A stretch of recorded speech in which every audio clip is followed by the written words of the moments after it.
Mga kapatid, welcome back po sa Kutsadyo Vlog. Magandang tanghali po. Bali, alas 11:30 na po ngayong tanghali. Ito, break news lang po ito sa atin. Dahil sa kaganapan dyan sa Davao. Okay, bago ang lahat.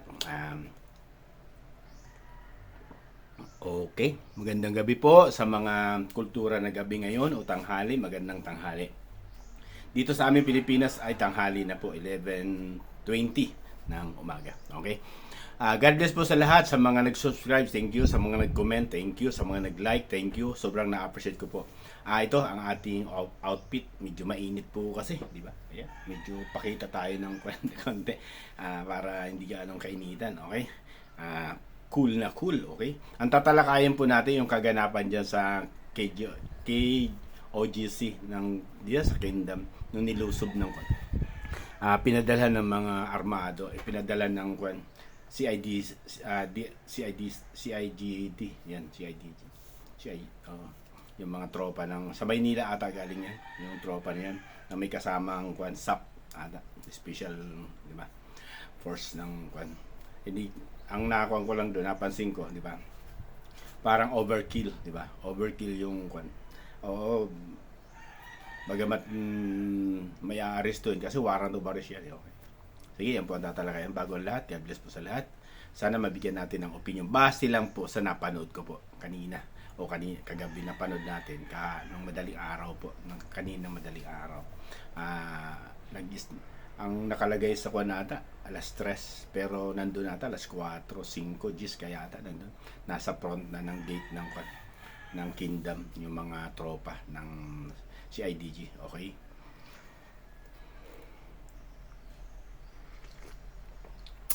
Diba? Yun, nakita natin. Overkill siya.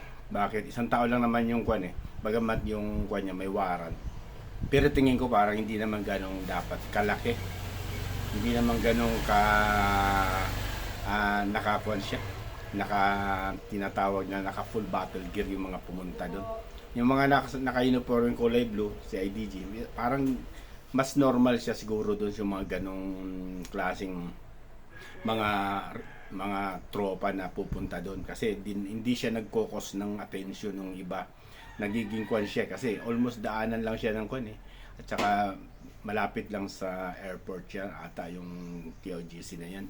Nagkokos siya ng yung tawag nito, yung pangamba ng mamamayan ng Davao. Parang nakikita sa napansin ko doon sa idinala na mga tropa na may mga nakakuampay, naka full battle gear. Mayroon pa nga nakita ko parang may ganun, parang malit na kanyon, di ba? Na puro mga nakamahaba yung mga naka full battle gear kasi siyempre. Pero base doon sa di ba? Mala martial law talaga. Martial law ang datingan. Talagang iyan, makikita natin. Panindak yan Sindakan kumbaga. Sinisindak talaga. Sinisindak. Bagamat, siyempre, sa isang parte ng tropa o sa mga ganyang kalakaran, nakita naman natin yung KOGC, napakapayapang lugar, di ba? Nakipagtulungan yung abogado doon, kung paano. Pero base doon sa report ng parang gustong pasukin ng sapilitan kaso nga nagkaroon ng kaunting pag-uusap regarding do sa pinadalang team doon, pakikiusap do sa abogado naman ng Kibuloy. Bali sinerch ata yung bawat yung nakalagay lang do sa warrant, sinerch sila, isinamahan. Ang kagandahan nga lang sa napansin natin mga kapatid, yung mga membro ng KOGC hindi naman sila naging hindi naman talaga totally violente ang mga yan Ang kagandahan doon, naidokumento. Kasi siyempre iniingatan din nila baka magkaroon ng tinatawag na tanim, di ba? Tanim armas, tanim droga. Yun ang kagandahan, naidokumento. Bali may bawat team na pumasok doon nagkaroon ng sinamahan ng mga membro ng KOGC. Bahagi yun ang tinatawag ng dokumentary para wag naman sila malusutan. At ang ganda naman ng pakikipag-usap do sa part ng abogado ni Kibuloy do sa mga tao na nandoon. Kaya lang hindi maalis yung tension, di ba? Ganoon talaga, hindi maalis na yung tension doon dahil unang-una, di ba? naka full battle gear. Punong-puno ng armas yung mga pinapunta doon, di ba? Buti ka mo, yung kagandahan nung nangyari, meron ding wala nang klase yung mga bata, yung mga estudyante doon sa university doon at saka doon sa mga di ba siya recess o bakasyon na yung mga bata doon sa yun ang doon. Kung nagkataon na may mga bata doon o may mga estudyante doon, trauma yun. Kasi makita nila yung mga naka-uniformado at saka ang haba ng dala. Traumatic yun sa mga bata na mag-aaral doon. Kaya lang, buti ka mo wala ng pasok dahil bakasyon na. Pero ang napansin natin doon, dahil sa tabi ng highway yun, kapansin-pansin, hindi talaga maayaalis sa mga dumadaan, talagang humihinto. Ano na nangyayari, di ba? Pero ang kagawanan doon, di ba? Parang, yun nga, parang sindak yan paninindak yan. Kasi, siya wala naman, gera ang pupuntahan? Hindi naman gera ang pupuntahan, di ba? Isang tao lang naman, di ba? Isang tao lang naman ang binigyan ng isi-serve yung warrant. Kayang-kaya ng yan, si IDG na. Hindi kailangan yung maraming, di ba? Yung mga naka-full battle gear na mahahaba yung dalang baril, di ba? Yun yung napansin ko doon. Overkill talaga. Overkill yung situation, di ba? Tapos, isa pa, ang napansin natin doon, ito yung ito ba yung regalo? Ito ba yung sukli sa kabila ng ibinigay na ng bukod tangi ang SMNI yung nagbigay ng ng platform dito kay BBM. Wala di ba? Di ba no? Kayo naman saksi naman kayo niyan. Wala ni isa sa malalaking media na malalaking dito sa ating bansa, yung mga mainstream media malalaki, wala nagbigay ng oportunidad para maibigay ni Bongbong Marcos ang kanyang mga plano, bakit siya tumakbong pangulo, di ba? Hindi siya binigyan ng platform, bagkos iniiwasan nga siya, di ba? Pero bukod tangay lang yung impilan ni Kibuloy ang nagbigay ng free pa ng platform para may abot at may paabot yung mga mensahe niya sa ating bayan. Bukod tanya ang SMNI ang nagbigay ng platform sa kanya. Pero ito ang nangyayari, di ba? Ito ba yung sukli, di ba? Parang bilang Pilipino, mataas sa atin yung tinatawag na utang na loob. Mapagtanaw tayo ng utang na loob, di ba? Bilang Pilipino, likas sa atin yun. Iyon yung likas sa atin, kaya tayo nga inahangaan ng iba't ibang lahi. Bakit? Magaling tayo mag-estima. Magaling tayo mag-entertain sa mga bagay na kahit anong lahi man yan. Pero tingnan mo, kapilipino mo, di ba? Binigyan ka ng bagamat hindi yung usapin yung tinatawag, kung talaga may kasalanan, okay, may kasalanan, ibigay. Pero yung mga bagay na ganyan na, isa sa mga nagbigay sa iyo ng platform para maibigay yung gusto mo na maipahayag, maiabot sa mga sambayan ng Pilipino ang yung mga plano, di ba? Siguro, wag naman ganun. Kung mayroon mang pagkakasala at mayroon mga pagkukulang, wag naman ganyan, overkill, para bang terorista ang dating, di ba? O kaya kriminal na sandamakmak o sanda ang kriminal ang lulusubin, puro mga naka-full battle gear, sasapa, di ba? Special portion, di ba? Yung ba yung sukli? Iyan ba yung sukli ng bagay na pagbigay mo ng suporta ng walang anumang, kasi napanood naman natin yan, walang anumang siningil ang SMNI kay Bongbong Marcos. Pero ito, di ba? Bilang sabi ng mga Dabawenyo, base daw sa mga in-interview, di ba? Walang utang na loob, di ba? Bagamat, di ba, tayo kasi mga Pilipino, mataas yung uri natin sa pagtatanaw ng utang na loob. Pero ito, di ba? Diba? Kung may kaso o may anumang asunto o mayroong patupad yan. Normal yan kasi kailangan yung batas ay batas, di ba? Walang yan, kahit sino ka man dapat ipatupad ang batas. Pero yung ganong katindi na parang akala mo lulusob sa gera, di ba? Isang tao lang, di ba? Overkill siya. Di ba? Nasaan yung Nasaan na yung tinatawag na ang hirap bagkasin o ang hirap sabihin na yung talagang masasabi mo na sorry po BBM, wala kang utang na loob, totally. Sorry po Lisa Araneta, wala po kayong utang na loob. Opo. Sorry po Tamba, wala po talaga kayong utang na loob. Sila lang ang nagbigay ng platform sa inyo para magkaganito. Pero yung ginawa nyo masyadong overkill. Hindi tayo kung mayroon mang kaso o mayroon mang dapat harapin sa husgado, harapin dapat ni Kibuloy yan. Pero yung ganung papadala mo ng hindi ko alam kung dalawang batalyon yun na SAP, o di ba? Puro mga naka full battle gear, di ba? Parang siyang ano, diba? Martial law, di ba? Hindi tayo martial law, di ba? Okay. Kaya nga minsan natanong si Kwan. Natanong ang ating dating anchor ng Kwan, di ba? Si Jay Sonsa. Doon sa party na 'yon, di ba? Bagamat ngayon medyo Kwan, pero overkill siya sa dami ng ipinadalang tropa, di ba?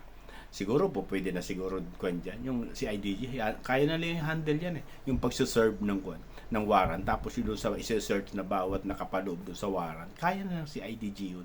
Pero padala mo ng ganyan, di natin, di ba, ang akin lang, nalilimutan natin yung mapayapa yung lugar na yun. Kaya nga tinatawag nilang kingdom yan. Mapayapa sila doon. Napaka peaceful nung tawagin nga nila. Bagamat hindi tayo membro ng kanilang organization o kanyang sekta. Pero nakita naman natin, mapayapa yung lugar. Padadala mo ng mga tropa na akala mo makikipaggera sa isang kwan, di ba? Sa mga kriminal na notorious, di ba? Yung mga talagang mga halangang kaluluwa, di ba? Yun ang napansin ko lang. Di ba? Nasaan, di ba? Kaya siguro ito isang bagay rin na palatandaan dito sa Dabawenyo kasi. Yung mga Dabawenyo yan. Kilala yan sa hindi umaatras po talaga yan. Kasi nung panahon na kubkob ng MPE yan, hindi sila takot. Kaya yung ganyang bagay na pinakikita ng puwersa ng administrasyon na to, sabi nga nila, matagal na po kaming takot. Pero kaya namin lumaban ng ganyan. Kaya ang labanan ngayon po, napapansin ko, hindi po sa hindi po sa Duterte versus Marcos, hindi na po yan. Para bang ichina-challenge nyo yung buong Davao, di ba? Kaya sana naman may handle natin ng maayos, may handle natin yung mga bagay na hindi naman ganun katindi na parang akala mo lulusob sa gera, di ba? Huwag naman ganun, di ba? Overkill po yan ang tinatawag natin. Sabi nga ni Ginoong Jesus, hindi lang overkill, sobra pa sa overkill, di ba? Mabigat yan. Hindi, ang akin doon yung tinatawag na yung isa sa mga nagbigay ng suporta ng buong buo sa administrasyon na to, di ba? Yung nga lang, di ba? Bilang media rin, ang SMNI, hindi sila nagpapadikta doon sa isang party na kung anong ilalabas nila. Kaya nasasabi nila yung laban. Lalong higit doon sa organization na mga terorista, lumaban talaga sila. Bukod tangi lang yung SMNI lumalaban sa ganyan, sa mga teroristang grupo. Di ba? Alam naman natin yan kung sino-sino yan. Di ba? Kaya, sana naman may handle. Sana naman wag ganun yung bagay. Tapos, ang intention po di ba? Madaling araw. Medyo siya.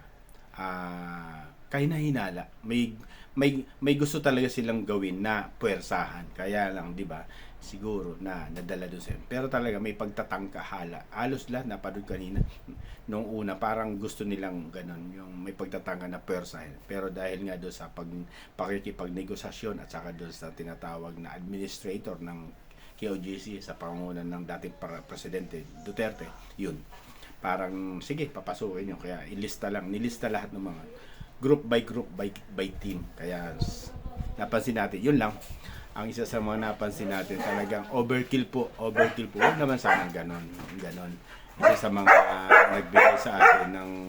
nagbigay sa inyo ng suporta ng buong buo bigyan naman counting pangrespeto tapos isa pa doon natatawag pansin doon sa mga taong dumadaan ano na nangyayari di ba hindi naman martial lang yan martial pero nilusob na di ba. Okay mga kapatid, sana nabigyan natin ng counting opinion o action doon sa mga bagay na lagi ko pinapaalala po mga kapatid, hindi po tayo martial law pero ang mga galawan at mga ginagawa di ba? Pattern na po di ba? Parang martial law na, di ba?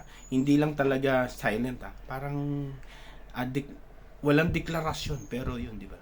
Parang nasa martial lang. Kaya ingat po mga kapatid, salamat sa mga bagay na basta ang ako po ay nag-o-opinion lang po. Nagbibigay lang tayo ng reaction, ano pa man. Sa base lang po sa napanood natin, di ba? Napanood ko, yun lang binibigyan natin ng reaction at opinion. At hindi nagre-representative sa ibang tao. Ito po yung opinion ko lang. Base lang po sa nakita ko. Okay? Salamat at God bless. Sana lagi nating mapayapa. Sana po magawa ng magandang action doon sa party na yun. Huwag naman ganun katindi. Nakala mo yung mga rebelde o mga terorista ang lulusubin. Okay po? Basta lagi ko sinasabi mga kapatid, pag mali, mali. Pag tama, doon tayo magsama-sama. God bless po at sana maging mapayapa po nawa ang ating mga sambayanan. Sa mga namumuno, bigyan ng matiwasay na kaisipan. At huwag ganitong klase na parang pagsupil, di ba? Pag-oppress sa mga bagay na alam natin na ikalalala ng tensyon sa bawat isa. Mahirap yan eh. Pag ito'y lumala, di ba? Sino na naman ang talo? Ang sambayan ng Pilipino. Okay? God bless and thank you. Nawa, mapayapa po tayo lagi. Salamat at pagpalain po tayo ng Ama at pagpalain ng bawat isa sa atin. Thank you very much po.